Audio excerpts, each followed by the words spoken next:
अस्सलाम वालेकुम नाज़रीन, उर्दू टीवी के कशिश खबरनामे में मैं फरहाद आपका इस्तकबाल करता हूँ। नाज़रीन, आइए सबसे पहले नजर डालते हैं हेडलाइंस पर।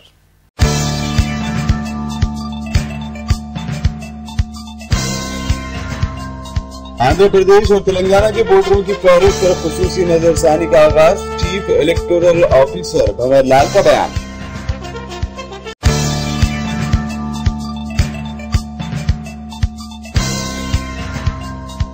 पुलिस की जफर पहलवान के मकान पर छापामार कार्रवाई, फाइनेंसर के हाथों जावेद की हलाकत के बाद कई फाइनेंसर्स और बॉडी शेडर्स हिरासत में।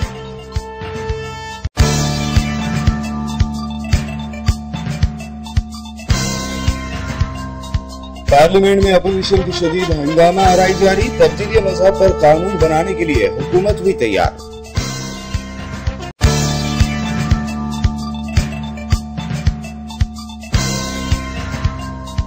अब ताजमहल को मंदिर बनाने की कोशिश, बीजेपी एमपी योगी आदित्यनाथ के बयान पर बड़ी सियासी हलचल।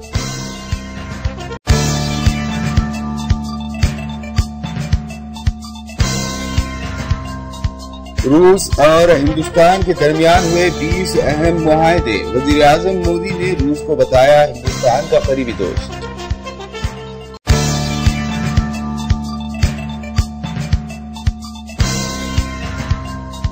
और इस्राएली फौजियों के सफाकाना हमले में फलस्तीनी वजीर हुए हलाक, पोस्टमार्टम रिपोर्ट पर दोनों मुल्कों ने किए मुतजाद दावे।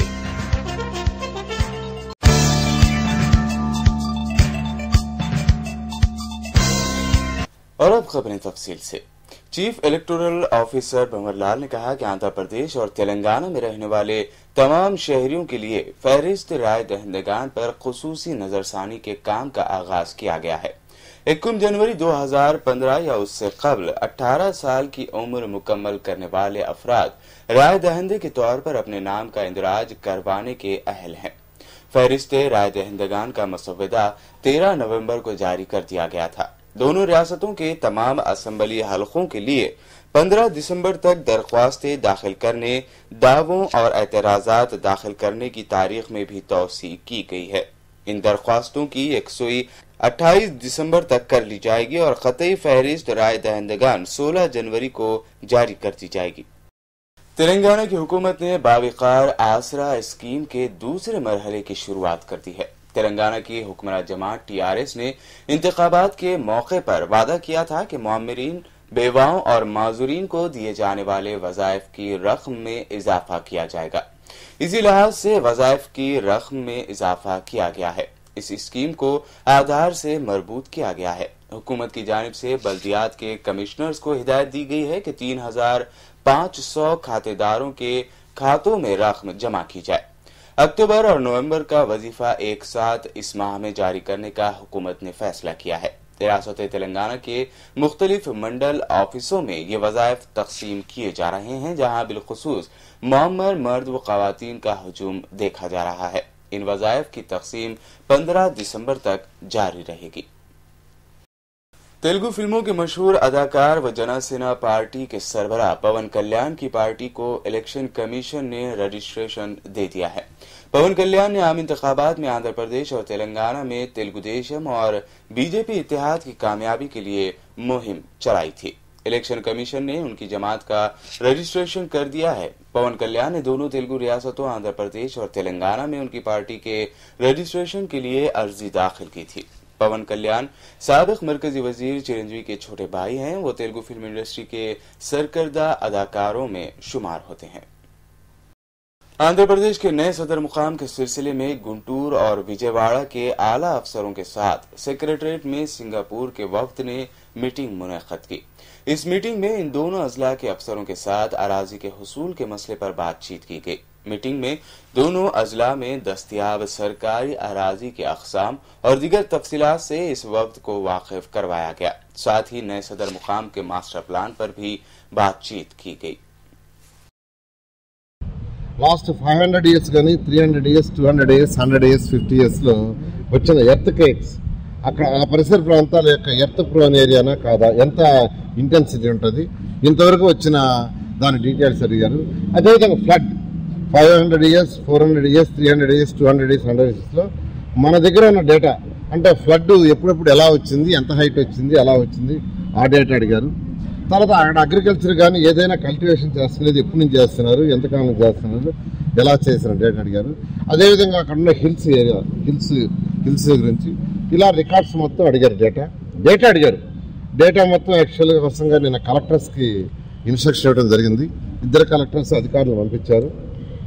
ఇప్పుడు యాక్చువల్గా ఆఫీసులో కూర్చొని దే ఆర్ వర్కింగ్. మొత్తం డేటా అంతా వాళ్ళకు క్వశ్చనర్ కూడా ఇచ్చారు నిన్న.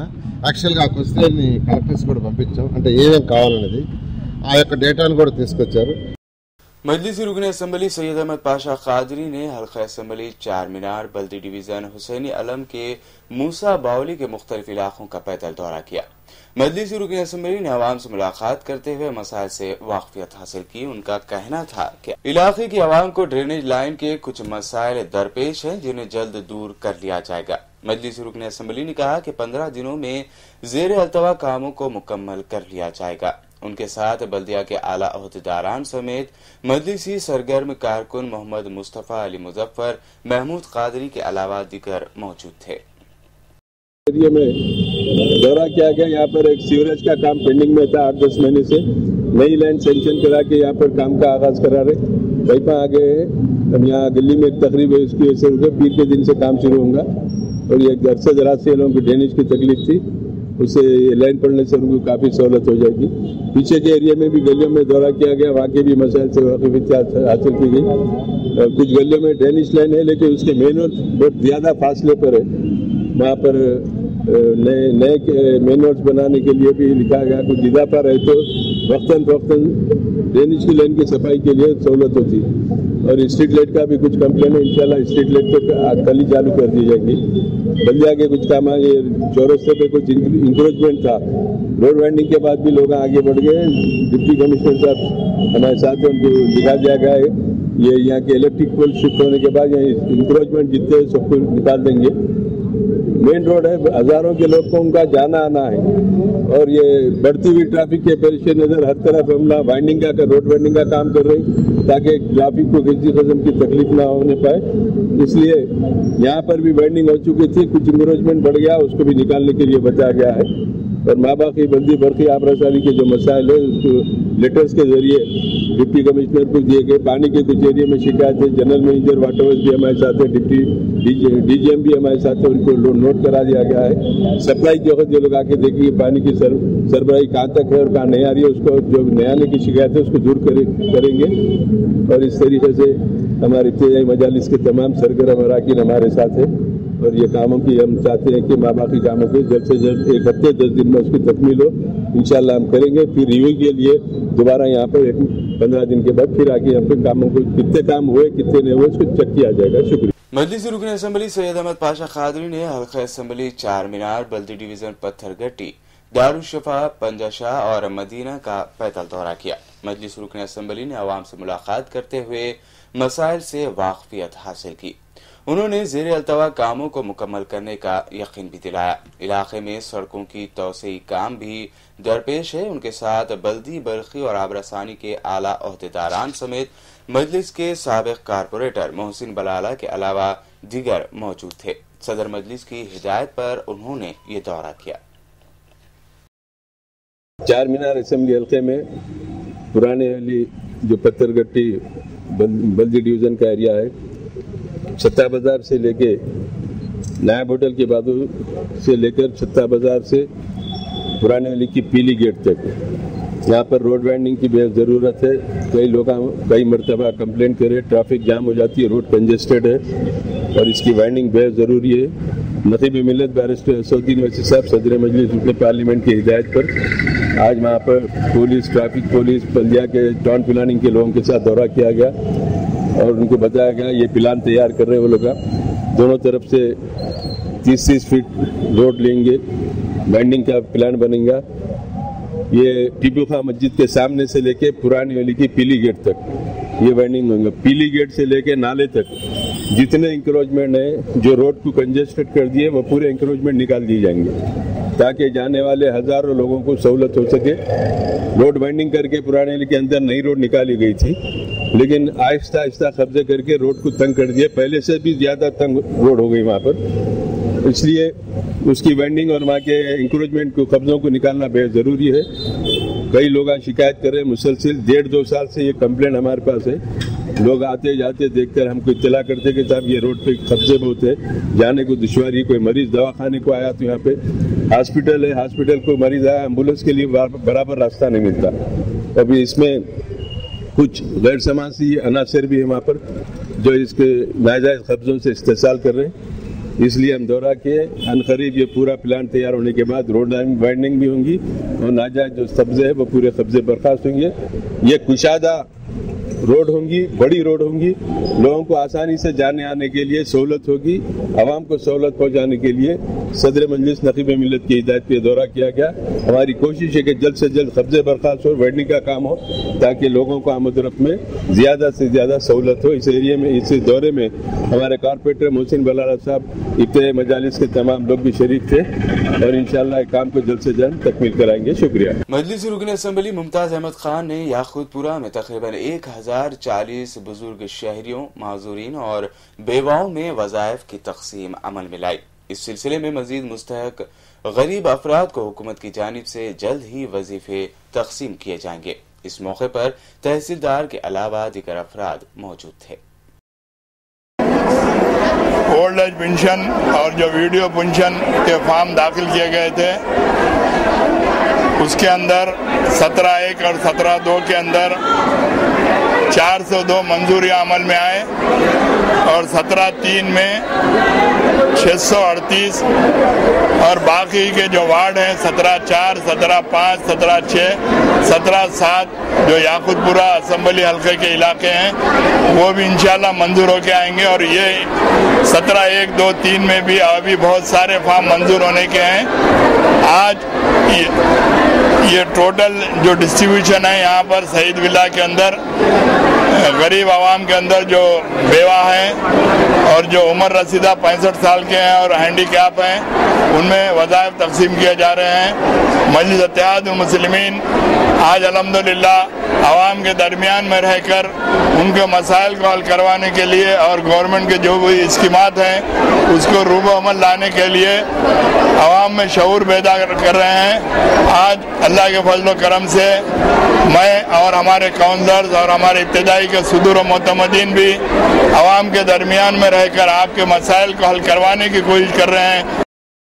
मजलिस रुकन असम्बली जाफर हुसैन मेराज ने नामपल्ली अस्पताल का दौरा करते हुए इंतजामी उमूर से वाकफियत हासिल की। जाफर हुसैन मेराज ने अस्पताल के मरीजों में तकरीबन 125 ब्लैंकेट्स की तकसीम अमल में लाई।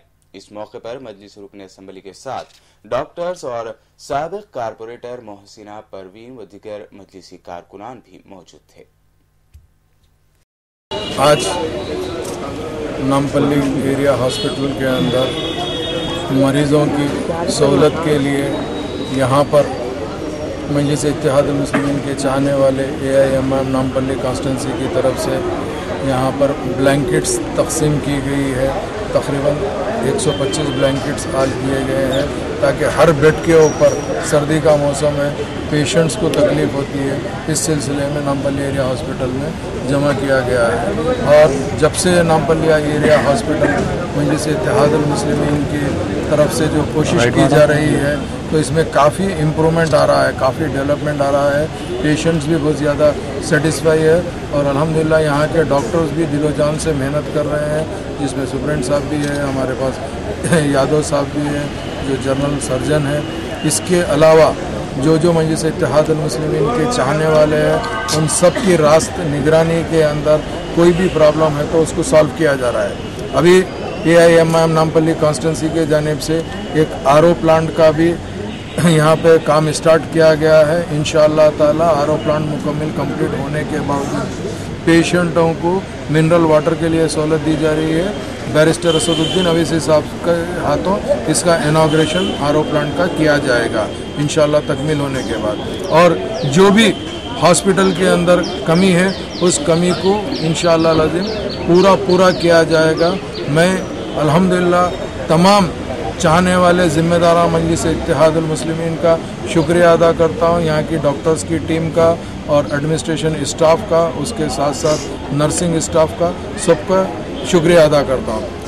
जो कुछ दिन पहले तक नामपल्ली एरिया हॉस्पिटल में जो जस्ट बॉर्न बेबी को NBSO जो होता है उसको यहाँ नहीं रहने की सहूलत से लोग नीलोफर जा रहे थे, और उसके अलावा प्राइवेट हॉस्पिटल नाइस वाइज जैसे जाके लाखों रुपये लोग दे रहे थे, मगर अब वो भी यहाँ पे चालू हो गया। तकरीबन 10 यहाँ पे स्टार्ट हुए हैं। इससे यहाँ की एरिया की आवाम को ख़ास तौर से नौमौलूद बच्चों के लिए काफ़ी सहूलत हो गई है। शुक्रिया। मजलिस के MLC अल्ताफ हैदर रजवी ने आगापुरा में मुफ्त मेडिकल कैंप का इफ्तिताह अमल में लाया। इस मेडिकल कैंप में शहर के कई अस्पतालों के डॉक्टर्स ने मरीजों की मुफ्त तशखीस की। कैंप से तकरीबन 300 से ज्यादा अफराद ने फायदा उठाया। मजलिस इत्तेहादुल मुस्लिमीन की नुमाइंदगी पर आज जामबाग डिवीज़न में जो हल्के गुशामिल में आता है हैदराबाद कॉन्स्टिट्यूंसी में, यहाँ पर मेडिकल कैंप आरोग्यश्री के तहत मुंतखब ये किया गया है। और यहाँ पर 5 मुख्तलिफ शोबों से जो मेडिकल फील्ड के, जिस तरीके से कार्डियोलॉजी है और ऑफ्थाल्मोलॉजी है, पीडियाट्रिक्स है, पल्मोनोलॉजी है, जनरल मेडिसिन है, गायनेकोलॉजी के भी डॉक्टर यहाँ पर मौजूद हैं। और यशोदा हॉस्पिटल और काफ़ी दूसरे हॉस्पिटल्स हैं, कॉर्पोरेट और गवर्नमेंट, काफ़ी स्पेशलिस्ट डॉक्टर्स यहाँ पे मौजूद हैं। और रजिस्ट्रेशन भी अभी तक 100 लोग का हुआ है, और हम चाहते हैं कि ज़्यादा से ज़्यादा लोग इस मेडिकल कैंप से बेनिफिट हों। और इसमें एक 2-3 चीज़ बहुत ख़ास मैं मीडिया के ज़रिए आम लोगों तक पहुंचाना चाहता हूं कि काफ़ी लोगों को ये पता नहीं रहता है कि आरोग्यश्री का जो इलाज होता है, कई दवाखानों में बाज़ इलाज कोई दवाखाने में होता है तो कोई इलाज कोई और दवाखाने में होता है। जुमला 938 यानी 938 वेरियस वो है मुख्तलिफ ट्रीटमेंट्स हैं, जिसमें सर्जरीज और कई चीज़ें हैं जो 938 को एक दवाखाने में नहीं रह सकते। तो इसीलिए आरोग्यश्री वालों ने 104 ये जो नंबर है, टेलीफोन नंबर 104, आप इस पे दवाखाने को जाने से पहले अगर कॉल करेंगे तो आपको कंप्लीट इंफॉर्मेशन मिल जाती है कि कौन से दवाखाने में कौन सा इलाज होता है। तो उस तरीके से आप आपके जो भी मरज़ है उस हिसाब से आप दवाखाना सेलेक्ट कर सकते हैं। और ये चीज़ नहीं मालूम होने की वजह से दवाखाने में जाने के बाद मुश्किलात दरपेश हो सकती है। तो मैं ये बात आप लोगों से के चैनल से आवाम के सामने वो करना चाहता हूँ। और मजलिस इत्तेहादुल मुस्लिमीन मुसलसल फलाई बहबूदी और काफ़ी मुख्तलिफ कामों में मसरूफ़ है। हल्का असम्बली कारवां की कम्युनिटी हॉल के रूबरू कतारों में खड़े अफराद वज़ाइफ के हुसूल के लिए परेशान नजर आए। इस कतार में बुजुर्ग शहरी, माजूरीन और बेवाएं शामिल थी। ओहदेदारों ने इन मुस्तहिक़ीन को सुबह के औकात तलब किया था, लेकिन घंटों के इंतजार के बावजूद वज़ाइफ की इजराई अमल में लाई। इस वक्त तक ये अफराद इंतजार में खड़े नजर आए, जबकि कई अफराद को महरूम ही रहना पड़ा, यानी उन्हें पेंशन नहीं मिल सका। साउथ जोन पुलिस ने जफर पहलवान के घर पर छापा मारते हुए तलाशी ली। मुख्तलिफ इल्जाम के तहत जफर पहलवान को गिरफ्तार करते हुए उसे पुलिस स्टेशन मुंतकिल किया गया। वाज़ेह है कि फाइनेंसर हसन की जानिब से जावेद पर कातिलाना हमला और हलाकत के बाद शहर की पुलिस ने कई फाइनेंसरों और रोडी शीटर्स को हिरासत में लिया है। DCP साउथ जोन सत्यनारायणा ने बताया कि इस नोयत के वाक़यात नाकाबिल बर्दाश्त हैं। उन्होंने कहा कि इन इल्जामात में मुल्जिमीन को PD एक्ट के तहत हिरासत में लिया जाएगा। సౌత్ జోన్ పోలీసులు మొత్తం 17 పోలీస్ స్టేషన్ లిమిట్స్ లో ఏకకాలంలో ఆకస్మికంగా దాడులు చేయడం జరిగింది. చాలా మంది దగ్గర ఎటువంటి RBI నిర్దేశించిన లైసెన్సులు కానీ గవర్నమెంట్ లైసెన్స్ లేకుండా వాళ్ళు ఇష్టం బిజినెస్ చేస్తున్నారు. చేయడం కూడా వడ్డీలు వసూలు చేసేటప్పుడు రౌడీజంతో గూండాయిజంతో ఆ వస్తువులన్నీ బయటికి తీసుకురావడం, కొట్టడం, లేడీస్ ని కూడా లేడీస్ పై కూడా అట్రాసిటీస్ అమలు చేయటం, ఇవన్నీ చేయడం జరుగుతుంది. చాలా మంది వీళ్ళ భయానికి మళ్ళీ వడ్డీ ఎక్కువ కట్టాల్సి వస్తుందని ఎవరు ముందుకు రాలేదు. ఈ యొక్క గూండాలకి పైల్వాన్లు భయపడి నిన్న మీట్ చౌక్ లో ఇటువంటి ఫైనాన్స్ ఇష్యూలను ఒక స్నాపింగ్ జరిగి మర్డర్ అవడం జరిగింది. దాన్ని మేము పరాకాష్ఠగా భావించి ఈరోజు ఏకకాలంలో సౌత్ జోన్ మొత్తంలో ఒకేసారి దాడులు చేయడం జరిగింది. సుమారు 65 మందిని అదుపులో తీసుకోవడం జరిగింది ఫైనాన్సర్స్.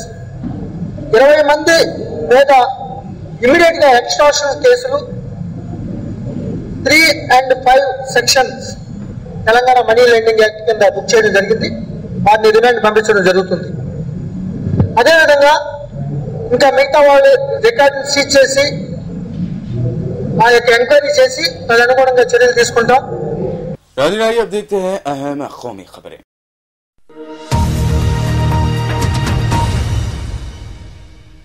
तब्दीली मजहब के मामले पर आज लोकसभा में फिर शदीद हंगामा हुआ। मामले पर हुकूमत की तरफ से पार्लिमानी उमूर के वजीर एम वेंकैया नायडू ने कहा कि इस मामले पर हंगामा करना ठीक नहीं है, क्योंकि ऐवान में जरूरी और भी कई काम किए जाने बाकी है। नायडू ने कहा कि हुकूमत इस मसले पर बहस कराने को तैयार है। उन्होंने ये भी कहा कि हुकूमत चाहती है कि तब्दीली मजहब रोकने के लिए कानून बने। नायडू ने मजीद कहा कि मजहब तब्दीली पर बहस करके मुल्क में कानून लाएं, तमाम रियासतें कानून लाएं और हम सब इसके लिए तैयार हैं। तनाज़े के दरमियान हुकूमत ने कहा कि अगर तमाम जमातें मुत्तफिक हों तब तब्दीली मजहब पर पाबंदी लगाने के लिए वो कानून भी ला सकती है। नायडू ने पार्लियामेंट हाउस के अहाते में नामानिगारों से कहा कि एनडीए हुकूमत तब्दीली मजहब समेत तमाम मसाइल पर बातचीत करने को तैयार है। दूसरी जानिब अपोजिशन इस मामले को लेकर हुकूमत पर शदीद तनकीद कर रही है और वजीर आजम के बयान का मुतालबा किया जा रहा है। Madam, conversion and reconversion, both are issues to be discussed. The government has no problem whatsoever. If the House wants a central registration, even Mahatma Gandhi said proselytization and conversions are bad. This is what Mahatma Gandhi said. So that being the case, we have no problem. Let us discuss it at an appropriate time through an appropriate motion. Let us not disturb the House, and then there are other important issues. Taj Mahal पर गोरखपुर के BJP के रहनुमा योगी आदित्यनाथ के बयान पर सियासी हलचल बढ़ गई है। आदित्यनाथ की तरफ से आलमी विरसा ताजमहल को हिंदू मंदिर कहने के बाद मुखालिफ जमातों के लीडरों ने बीजेपी पर शदीद तनकीद की है और फिरका वाराना हम आहंगी को बिगाड़ने का इल्जाम लगाया है।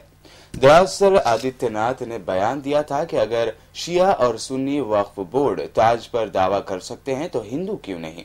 उन्होंने कहा कि ताजमहल एक हिंदू मंदिर का हिस्सा था जिसका नाम तेजू मयाली था। योगी के इस बयान पर कांग्रेस ने शदीद तनकीद करते हुए कहा कि बीजेपी फिरका परस्ती की सियासत में लगी है, क्योंकि वो आवाम से किए गए वादों को पूरा नहीं कर पा रही है। ताजमहल कौन बुरी बात है, वो पुरातात्विक अवशेष है और मुझे लगता है कि पुरातात्विक अवशेष को, पुरातात्विक महत्व के किसी स्मारक को अगर प्रदेश का एक मंत्री सुन्नी वक्फ बोर्ड को सौंपने की बात करता है तो हिंदू भी अगर कह देता है कि नहीं वो महालय तेजो महालय है, वह कोई स्मारक हिंदू मंदिर का भी था, तो कौन बुरी बात करता है। अगर प्रदेश सरकार का एक मंत्री संविधान के दायरे से अपने आप को ऊपर समझता है तो हिंदू भी इस प्रकार की मांग कर रहा है, तो कोई बुरी बात नहीं कर रहा है। मैं तो इतना कहूंगा कि ऐसे लोग जिन्हें इतिहास की कोई मालूमात नहीं है, इतिहास का कोई ज्ञान नहीं है, वो किसी भी तरीके के बयानात दे सकते हैं और खास तौर से देश के माहौल को खराब करने की ये लोग कोशिश कर रहे हैं। मैं कहूंगा केंद्रीय सरकार को अगर लगता है कि ताजमहल की जगह मंदिर था, Taj Mahal one of the wonders है, सबसे ज्यादा फॉरेन एक्सचेंज लाता है, प्रधानमंत्री इस बारे में सफाई दें कि वो क्या चाहते हैं। ये विवाद खड़े करना और इस तरह से कशीदगी पैदा करना ये देश के हित में नहीं है। हमें जिस तरह से वादे किए गए थे चुनाव के समय कि हमारा 1 पॉइंट प्रोग्राम सिर्फ प्रगति और विकास का रहेगा, तो प्रगति और विकास के ये मुद्दे नहीं हैं जिस पर अभी हम चर्चा कर रहे हैं।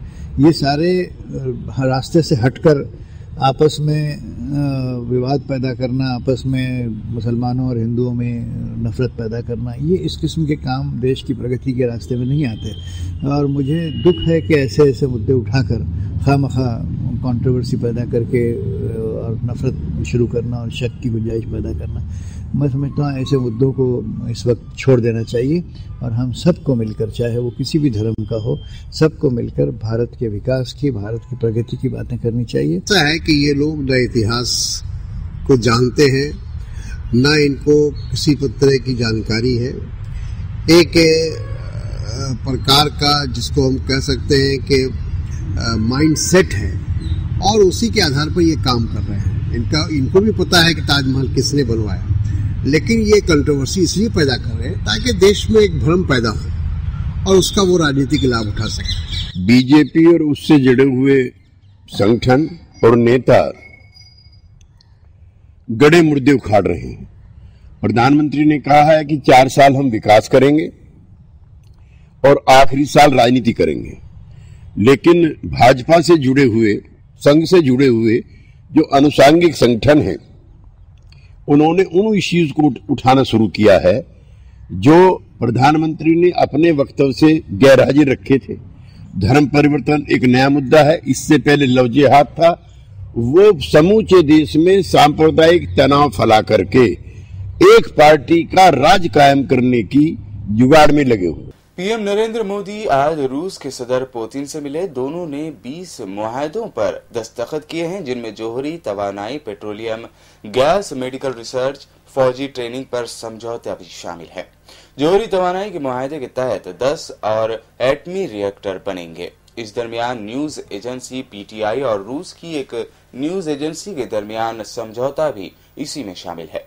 मुश्तरका बयान में पीएम नरेंद्र मोदी ने कहा कि हमारी दोस्ती भरोसे पर मबनी है और इस दोस्ती का मुकाबला नहीं। उन्होंने कहा कि चैलेंजों में रूस हिंदुस्तान के साथ है। मोदी का कहना था कि रूस हिंदुस्तान का सबसे बड़ा फौजी इत्तेहादी भी है। The agenda is expansive.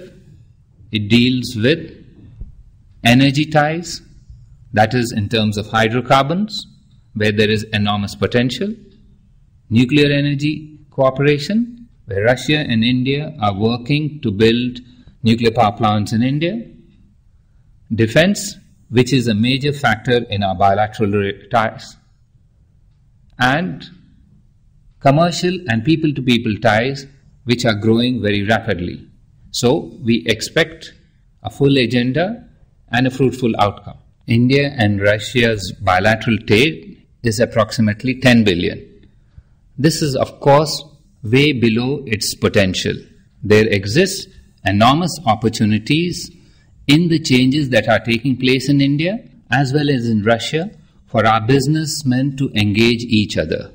As part of the discussions today, we have a group of CEOs from Russia as well as from India interact among themselves and with our leadership. We hope this will lead to new beginnings which will enable Russian investors to utilize the opportunities that are opening up in India.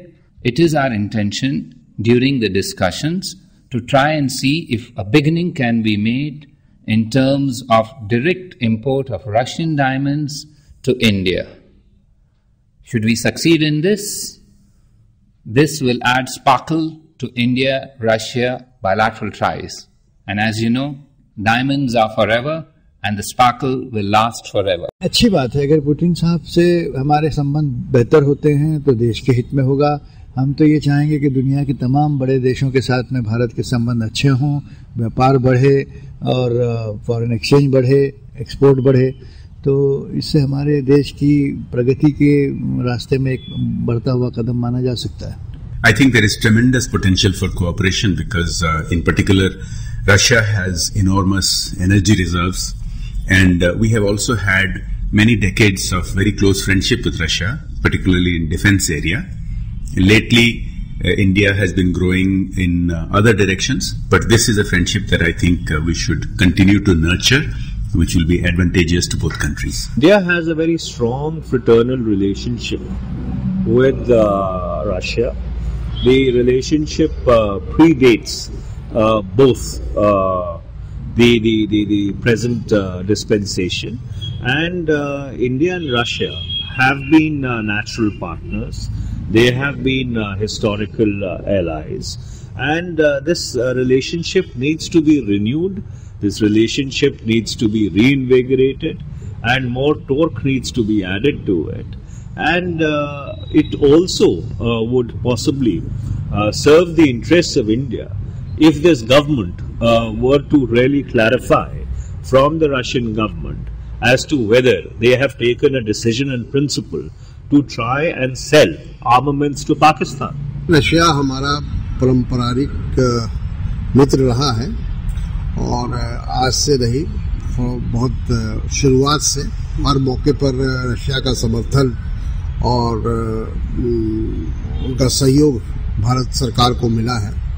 तो अगर उनके साथ किसी प्रकार का भी agreement होता है या समझौता होता है या ट्रेड होता है तो मैं समझता हूँ कि अच्छी बात है। This is a very significant visit by president Putin. Both the leaders of both the countries will talk about greater economic cooperation, greater cooperation in promoting trade and commerce. India and Russia have been very, very time-tested friends, and we have had a very enduring partnership over several decades. I hope we certainly believe that this trip, this visit by Russian President will further help consolidate, solidify the ties between the two countries. सदर प्रणब मुखर्जी ने कहा कि 1975 में जो emergency लगाई गई थी उसके सिलसिले में उस वक्त की वजीर आजम इंदिरा गांधी की उसकी इजाजत देने वाले आईनी दफा से वाकिफ नहीं थी और सिद्धार्थ शंकर राय के मशवरों पर उन्होंने ये फैसला किया था। प्रणब मुखर्जी के मुताबिक लेकिन बड़ी सितम ज़रीफी ये रही कि उस वक्त मगरबी बंगाल के वजीर आला शंकर राय ही थे जिन्होंने शाह कमीशन के सामने इमरजेंसी लगाने में अपने रोल से पलटी मार ली थी। बीजेपी की रहनुमा साक्षी महाराज के एक और मुतनाज़ बयान से सियासी गर्मी बढ़ गई है। साक्षी महाराज ने अपने एक बयान में कहा है कि नथुराम गोडसे कौम परस्त था। उन्होंने कहा कि गोडसे कौम परस्त था और गांधी जी ने भी कौम के लिए बहुत कुछ किया और महात्मा गांधी का कातिल गोडसे भी कौम परस्त था। अगरचे अपने इस बयान के महज चंद ही घंटों के अंदर ही उन्होंने अपने बयान से यू टर्न लेते हुए कहा कि गोडसे कोई मुहब्बे वतन नहीं था। मुझे लगता है कि नाथूराम गोडसे भी एक राष्ट्रभक्त था और महात्मा गांधी जी ने भी राष्ट्र के लिए बहुत कुछ किया। तो लोगों का अपने तरीके से सोचने का तरीका है। मनाया जा रहा है कि नहीं मनाया जा रहा है इसकी जानकारी मुझे नहीं है, इसलिए उस संदर्भ में कोई टिप्पणी नहीं करना चाहूंगा। आखिरकार तो उसके दिल में भी दर्द था और उसने उसका उस समय का जो स्टेटमेंट है वो मुझे लगता है कि राष्ट्रभक्ति से ही ओतप्रोत था। किसी कारण से गुस्सा से अगर उसने कोई गलती की होगी तो मुझे संदर्भ में नहीं, लेकिन वो राष्ट्रद्रोही भी नहीं था। नाज़रीन आइए अब देखते हैं अहम बैनुल अक़वामी खबरें।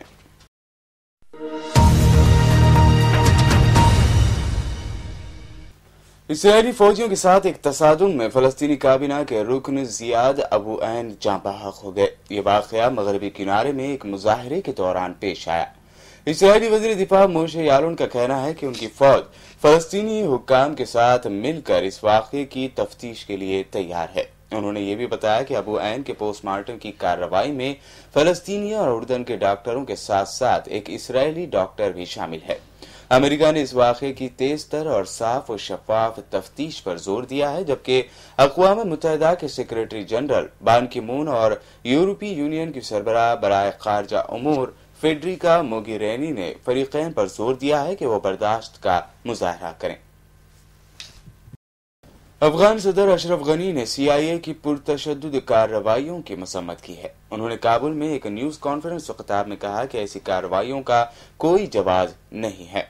अमेरिकी सीनेट के इंटेलिजेंस कमेटी ने CIA की वसी तर दस्तावेजात के 5 साला जायजे के बाद एक रिपोर्ट जारी की है, जिसके मुताबिक साबिक सदर जॉर्ज W. बुश के दौर में दुनिया के मुख्तलिफ खित्तों में जेर हिरासत रखे जाने वाले मुश्तबा अफराद को तशद्दुद का निशाना बनाया गया।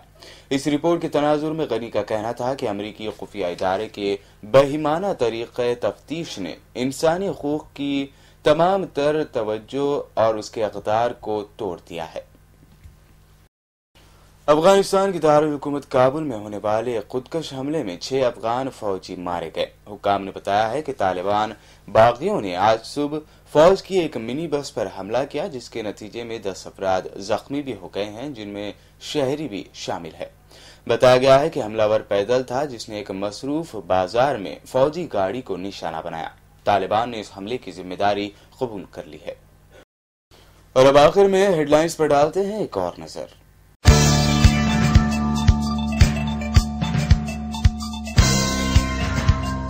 आंध्र प्रदेश और तेलंगाना के वोटरों की फहरिस्त पर खुसूसी नजरसानी का आगाज। Chief electoral officer Bhanwar Lal का बयान।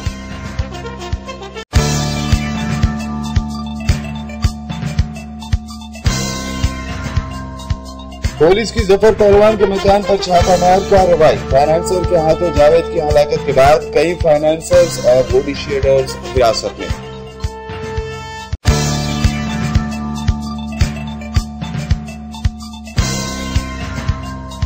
पार्लियामेंट में अपोजिशन की शदीद हंगामा आराई जारी। तब्दीली मजहब पर कानून बनाने के लिए हुकूमत हुई तैयार।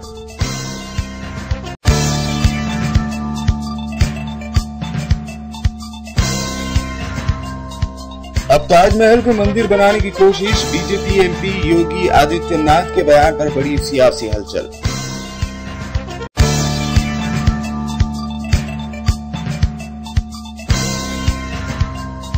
रूस और हिंदुस्तान के दरमियान हुए 20 अहम मुआहदे। वजीर आजम मोदी ने रूस को बताया हिंदुस्तान का करीबी दोस्त।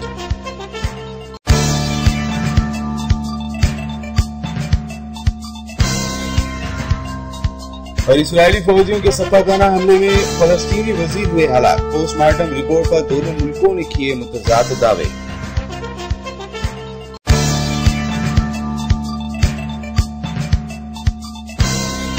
नाज़रीन, ये थी अब तक की अहम खबरें। मज़ीद ताज़ा तरीन खबरों के लिए देखते रहिए उर्दू टीवी। अल्लाह हाफिज।